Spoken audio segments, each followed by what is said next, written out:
All right, time now for the news from the left. The vice president's husband feeling the love from the mainstream media. We showed you a little earlier in a softball interview with NBC's Peter Alexander. Second gentleman Doug Emhoff played the part of doting husband and touted the White House's line that Kamala's upcoming trip to the border had nothing to do with Trump. Then Alexander, the reporter, whined about Republican criticism of Kamala Harris, and take a look at the rest. You're a husband. When you see the attacks, when you see the criticism, what do you think?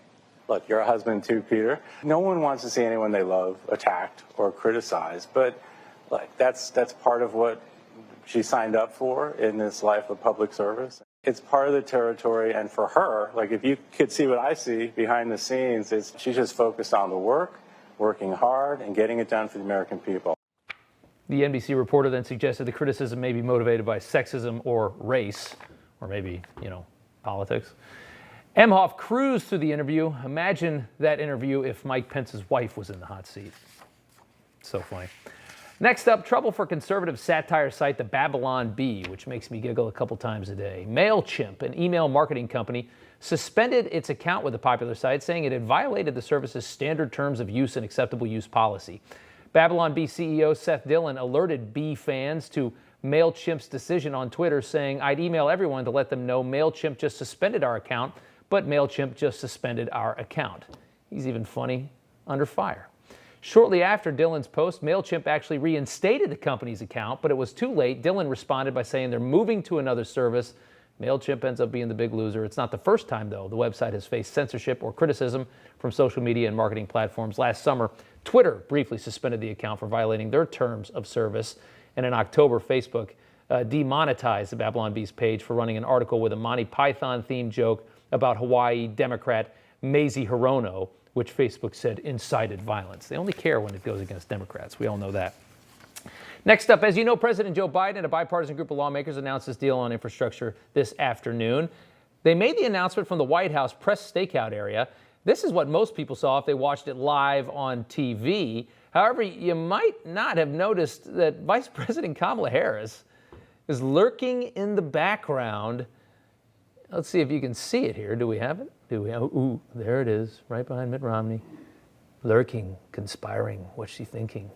Dun, dun, dun. Just kind of funny.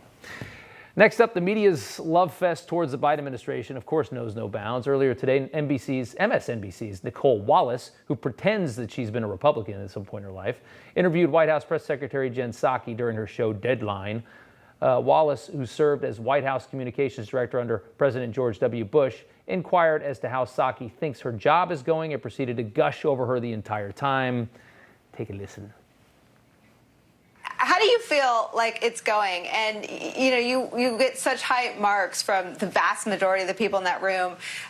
You spar a little bit with some of the president's detractors, but I'm sure privately even they give you grudging respect.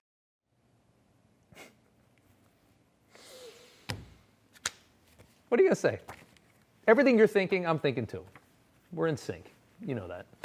Finally, a new survey with some sad but not totally surprising results. According to a report by Reuters, the United States ranks last among 46 countries when it comes to public trust in the media.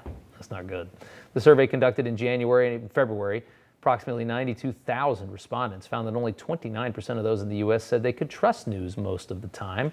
Reuters also found some improvement in trust in nearly every country surveyed, but not here, where the low rating was flat year to year. The country with the highest level of trust in the media is Finland at a whopping 65%. Tiny little country. We all know why you don't trust the media. We don't either. Hey, I'm Rob Finnerty. Thanks for watching. If you enjoyed this video, please join the conversation in the comments below. Don't forget to subscribe, too. Hit the bell icon to be alerted to breaking news. And remember, there's a whole lot more on Newsmax TV, America's fastest growing cable news network. Newsmax TV, we're real news for real people.